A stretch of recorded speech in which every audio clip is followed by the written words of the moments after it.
언제 알았어? 저 업체 빼돌리고 있고 캠핑 박람회 간판도 못 걸게 한다고 했다고요. 됐어요? 마법사들이 뭘로 마법을 거는 줄 알아요?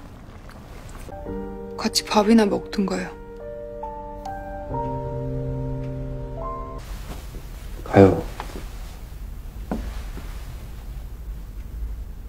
Halo guys, balik lagi ke channelnya Mimin. Gimana kabar teman-teman semua? Semoga baik-baik aja ya. Oke, sabar ya The Glory. Nah, untuk video kali ini kita bahas dulu pelanjutan dari drama Call It Love episode 5. Ini dia, by Mimin.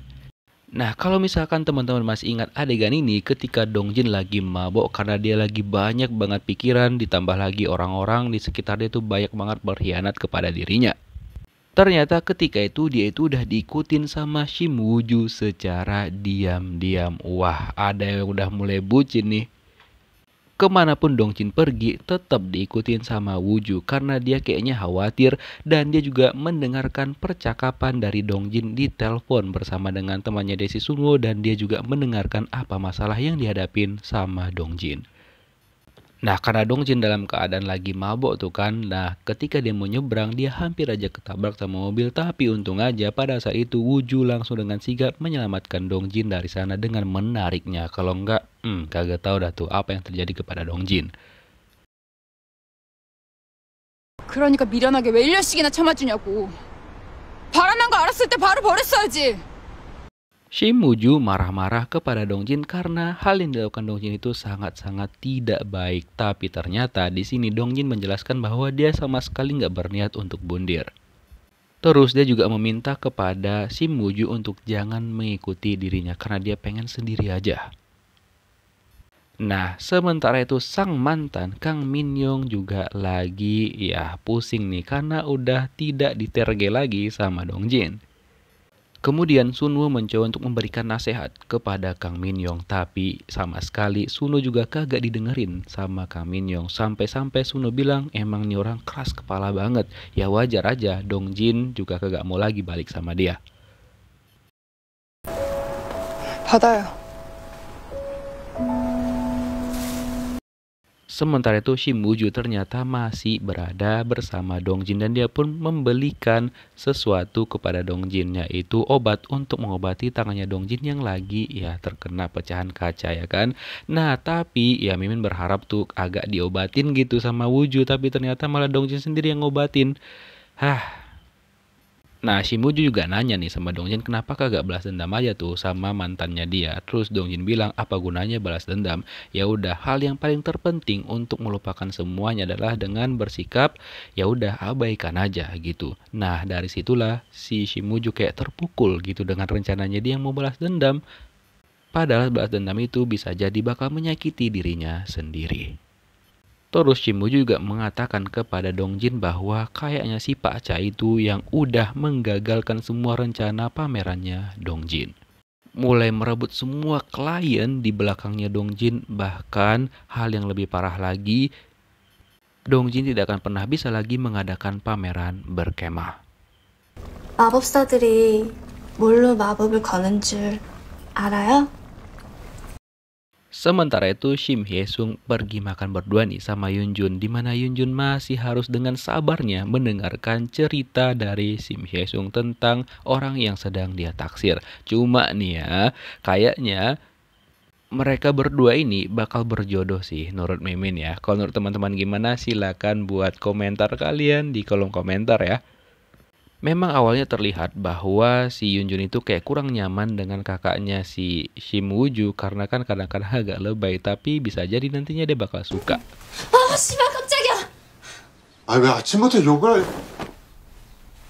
Ditambah lagi keesokan paginya nih, kejadian ini tidak sengaja terjadi di mana Hye-sung baru aja kelar mandi dan handuknya malah melorot dong. Alhasil Yoon-jun pun pura-pura kayak shock, tapi ya udahlah, itu sudah terjadi dan dia pun langsung pergi keluar dari sana. Yang begini nih, biasanya benih-benih cinta akan tumbuh di antara mereka berdua. Tapi kita lihat nanti apakah benar akan ada love line di antara mereka berdua? Penasaran kan? Sama Mimin juga. Karena secara karakter di drama ini mereka berdua cocok sih untuk bersama, baik si Yoonjun maupun Shim Hye-sung. Karena biasanya kan semuanya berawal dari teman, kemudian dekat, dan ketika sering bersama maka akan tumbuh benih-benih cinta. Iya atau iya? Kita lihat nanti.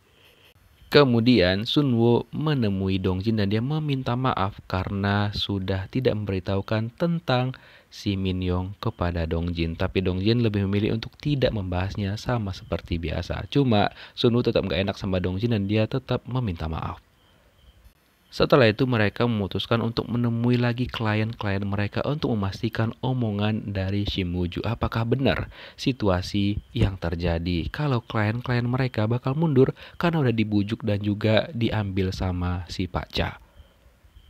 Bahkan Sunwoo bilang untuk saat ini kayaknya mereka bakal susah nih untuk memberikan kepercayaan kepada orang lain karena ya you know lah dunia pekerjaan tuh apalagi bisnis pasti banyak banget yang toksik.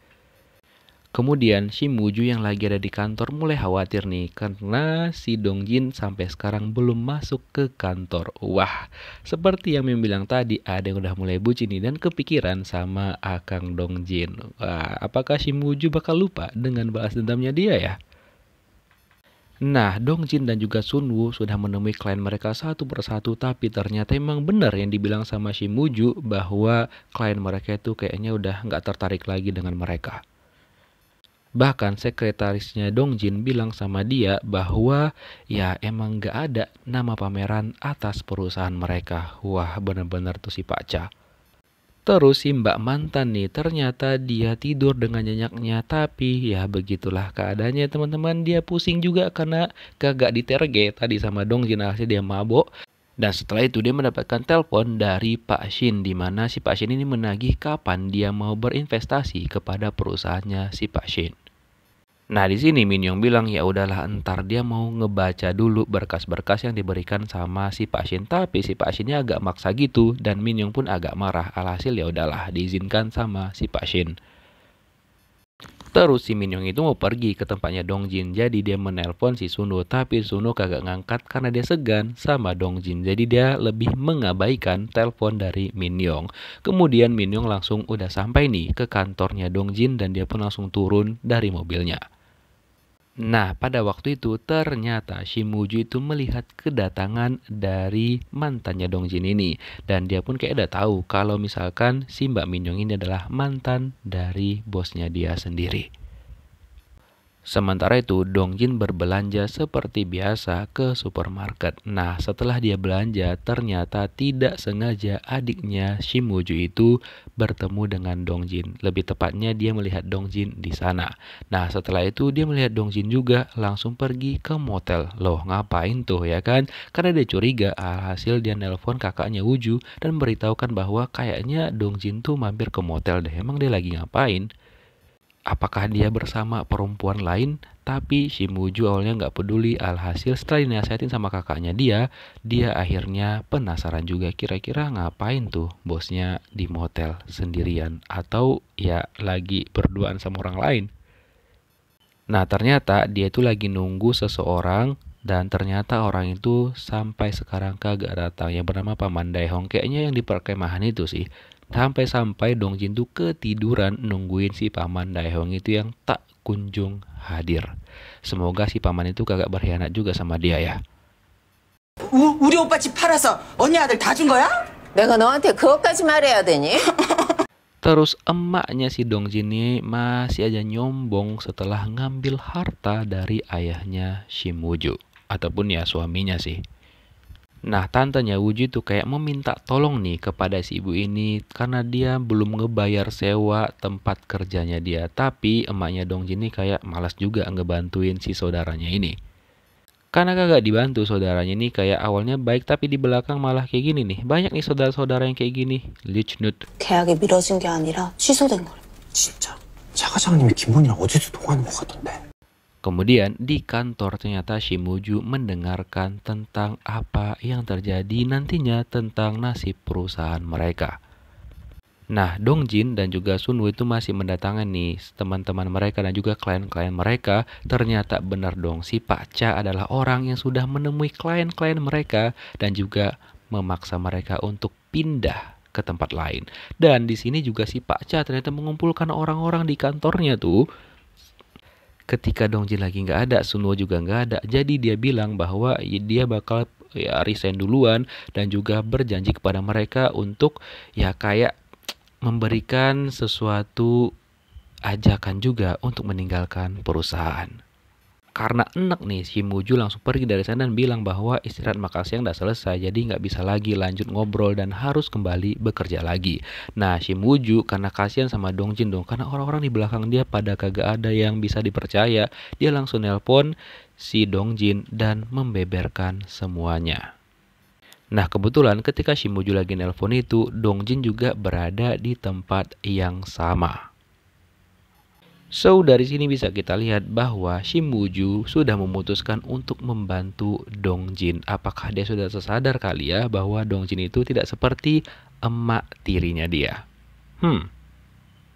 Bahkan Shim Woo-ju juga membantu Sunwoo dan juga sekretarisnya Dongjin untuk mengembangkan kembali perusahaan mereka.